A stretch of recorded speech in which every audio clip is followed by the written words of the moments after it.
पीछे की आवाज कम आ रही है। एक भी बूथ नहीं बचना चाहिए, एक भी गांव नहीं छूटना चाहिए। एक एक गांव की, एक एक बूथ की आवाज नरेंद्र मोदी जी के पास जानी चाहिए। भारत माता के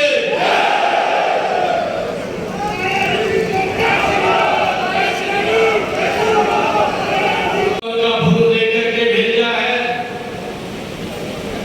और क्षेत्र की सरदारी का आशीर्वाद लेने के लिए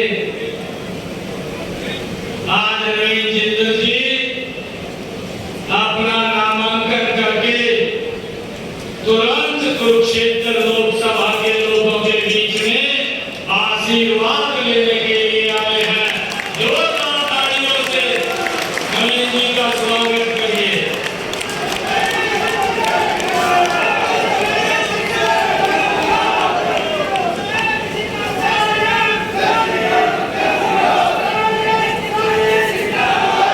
ऐसे हमारे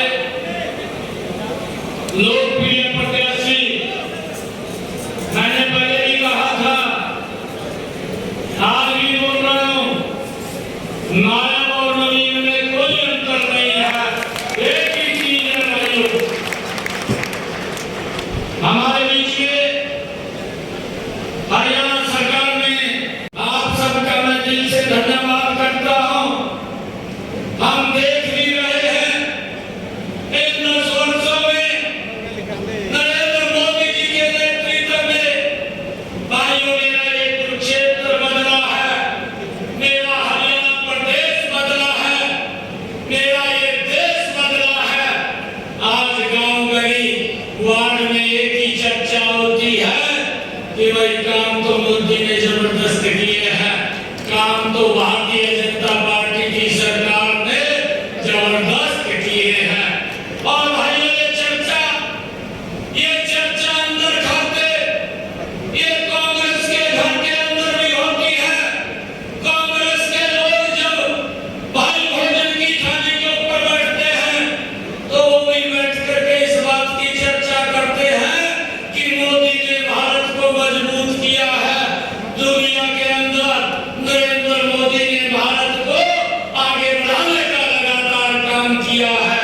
ये चर्चा उनके घर में भी होती है, परंतु भाई उनकी मजबूरी उनकी है कि परिवार के आगे सरेंडर करते हैं, परिवार के आगे बोल नहीं सकते हैं। जो वहां से लिख करके आता है वही उनके नेता बोलने का काम करते हैं। भाइयों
भाइयों इसके लिए वोट मांग रहे हैं। आती नहीं जाती और इतना साफ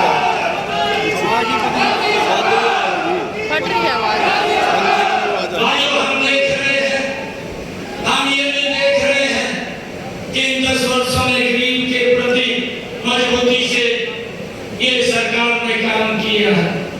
भाइयों जो ये गठबंधन किया है, इनने गठबंधन किया है, कांग्रेस का अलग घोषणा पत्र है, इनका अलग है। भाइयों एक व्यक्ति है, एक व्यक्ति का भी घोषणा पत्र है, वो भी अपना घोषणा पत्र लेकर के घूम रहा है। भाइयों किसकी घोषणा पूरी होगी? पहले भी कांग्रेस अपनी घोषणा पत्र को पूरा नहीं कर पाई, वो देश को बताए कि हमने कितनी घोषणाएं की थी 60 सालों के अंदर, हमने कौन कौन सी पूरी की है, आज वो देश जानना चाहता है। भाइयों ये जब काम नहीं किया, नरेंद्र मोदी जी ने गरीब को मजबूती के लिए काम किया है। नरेंद्र मोदी जी ने 10 वर्षों में महिला के सशक्तिकरण के लिए काम किया है। नरेंद्र मोदी जी ने 10 वर्षों के अंदर किसान की मजबूती के लिए काम किया है। इन 10 वर्षों में नरेंद्र मोदी जी ने युवाओं के अंदर विश्वास बढ़ाने के लिए काम किया है। भाइयों जब वो काम कर रहे हैं, जब उनको लगने लगा है कि गरीब को आज चिंता नहीं है, आयुष्मान कार्ड दे करके 5 लाख रुपए का अधिकार गरीब व्यक्ति को दिया है। उस माता बहन को भाइयों मकान बना करके चाबियां सौंपने का काम भी इन 10 वर्षों में नरेंद्र मोदी जी लगातार कर रहे हैं।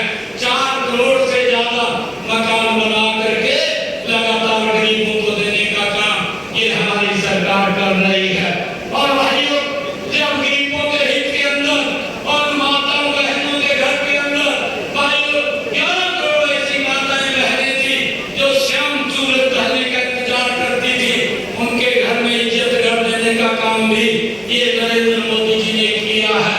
और भाइयों जब कांग्रेस के लोग थे, कांग्रेस के बड़े नेता थे, ये राहुल गांधी, ये इंडी गठबंधन के लोग जितनी भी योजनाएं नरेंद्र मोदी जी लेकर के आए हैं, हर योजना का विरोध इन लोगों ने किया है।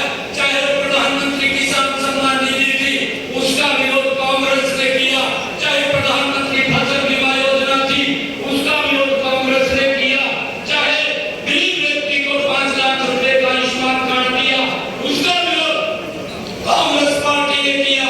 चाहे घर बैठे हुए उसका बीपीएल कार्ड बना, उसका विरोध भी कांग्रेस ने किया। चाहे उसका भाइयों फैमिली आईडी बनी, उसका भी विरोध कांग्रेस ने किया। 50 करोड़ लोगों को भाइयों जनधन खाते के माध्यम से उनका बैंक में खाता खोलने का काम ये नरेंद्र मोदी जी ने किया, उसका विरोध भी कांग्रेस ने किया। अरे जितनी योजनाएं नरेंद्र मोदी जी लेकर के आए हैं, उन सब योजनाओं का विरोध कांग्रेस के लोगों ने किया है। भाइयों इस बात को भी हमने समझना है। परंतु मैं आपको कहना चाहता हूँ, जब इतने काम नरेंद्र मोदी जी कर रहे हैं, मैंने तो कुछ काम ही बनाए हैं, अभी और बहुत सारे ऐसे काम हैं जो इस देश प्रदेश के हित के अंदर लोगों को डायरेक्ट योजना के साथ जोड़ करके ये लाभ देने का काम कर रहे हैं।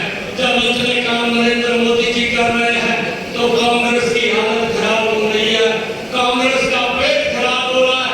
और आज एक सहारा ले रहे हैं, वो सहारा ले रहे हैं झूठ का सहारा लेकर के, वो भ्रम की स्थिति पैदा करना चाहते हैं।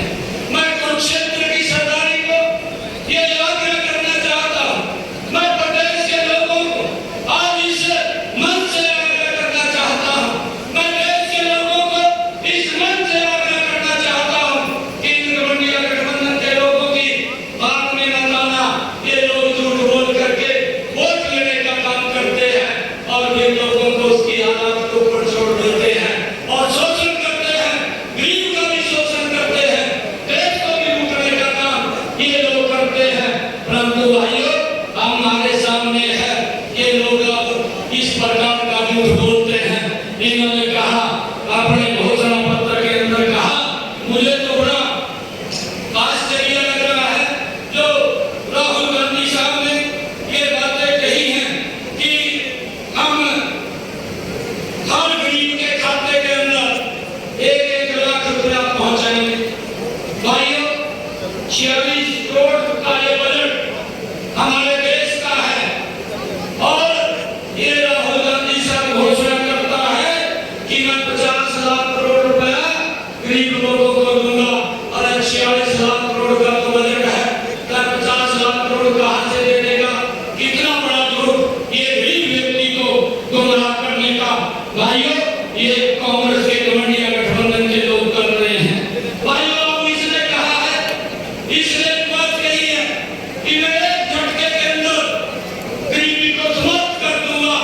भाइयों, इनसे पूछना चाहते हैं, मैं आज इस ऐतिहासिक भूमि, ये भगवान श्री कृष्ण की भूमि, जहां पर न्याय और अन्याय का युद्ध लड़ा गया, उस भूमि से मैं उन लोगों को ये पूछना चाहता हूं कि आपने जो ये बात कही है कि मैं एक झटके के अंदर भाइयों गरीबी को समाप्त कर दूंगा, अपने परिवार की तरफ तो देख लेता कि आपकी दादी ने 70 के दशक में एक बात देश के अंदर कही थी कि हम गरीबी हटाएंगे और 55 साल तक लोग, 60 साल तक लोग इसी भाइयों भ्रम के अंदर वोट देते रहे कि गरीबी हटेगी, परंतु गरीबी नहीं हटी। और इनके पिताजी बोलते थे कि मैं तो दिल्ली से रुपया भेजता हूँ, कुरुक्षेत्र में 15 पैसे रह जाता है। भाइयों, 85 पैसा ये कौन से गरीब के वेलफेयर पे खर्च होना था, कौन से विकास कार्यों पे खर्च होना था, ये चिंता नहीं की, परंतु अब बोलता है कि एक झटके के अंदर मैं गरीबी को समाप्त कर दूंगा। ये बड़ा झूठ ये बोलने का काम ये लोग करते हैं। और भाइयों, मुझे हमारे सामने है, इन्होंने कभी भी ओबीसी समाज को एक वोट बैंक के रूप में इस्तेमाल किया है, उनको कभी भी सम्मान नहीं दिया। भाइयों, ओबीसी और दलित भाइयों के आरक्षण में अपने वोट बैंक को वो देखते थे कि हमारा ये वोट बैंक है और उस वोट बैंक को लेकर के उनको ऊपर शोषण करने का काम करते थे। और आज भी इन्होंने जो कार्य किया है वो दुर्भाग्यपूर्ण है। इन्होंने धर्म के आधार के ऊपर, कर्नाटक में इनकी सरकार है और धर्म के आधार के ऊपर आरक्षण देने का महापर जघन्य अपराध ये कांग्रेस पार्टी ने किया है, जिसको ये देश कभी भी स्वीकार नहीं करता। ये देश को तोड़ने वाले लोग हैं, ये देश को कमजोर करने वाले लोग हैं, परंतु नरेंद्र मोदी जी ने इस बात से अफसोस किया है और नरेंद्र मोदी जी बोलते भी हैं, उन्होंने हर बार अपनी बात के अंदर कहा है। ये कांग्रेस के लोग बोलते हैं कि सबसे पहला इस देश के संसाधनों के ऊपर देश के अल्पसंख्यकों का अधिकार है। ये कांग्रेस का प्रधानमंत्री बोलता है, ये कांग्रेस के नेता बोलते हैं। नरेंद्र मोदी जी बोलता है कि इस देश के संसाधनों के ऊपर सबसे पहला अधिकार इस देश के गरीब का है।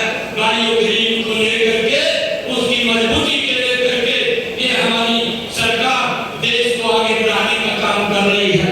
परंतु 36 सीटें दी थी और जब 5 वर्ष के बाद भाइयों चुनाव दोबारा आया, इसी देश ने नरेंद्र मोदी जी के ऊपर बड़ा विश्वास किया और नरेंद्र मोदी जी को 303 सीटें दी, एनडीए को 353 सीटें दे करके दूसरी बार प्रधानमंत्री बनाया।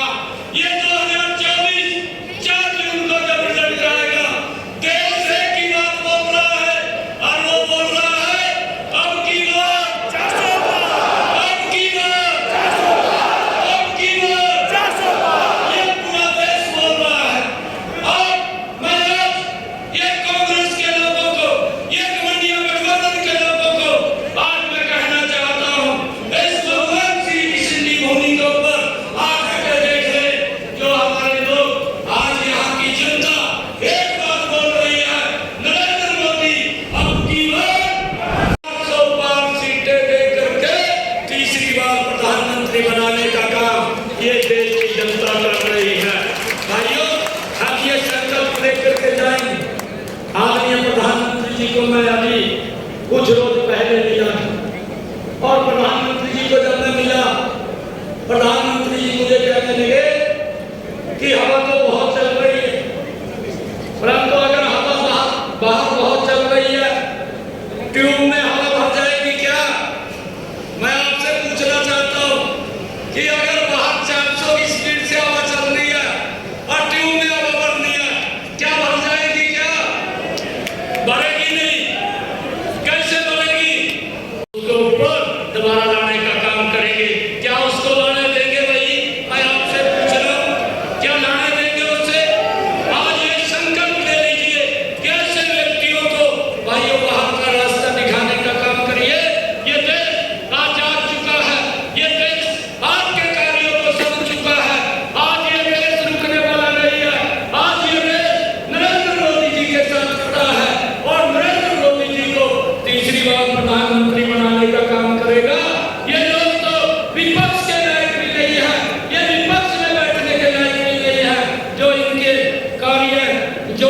कारगुजारियां हैं, आइए इस बात को भी हमने समझना है। जो धारा 370 को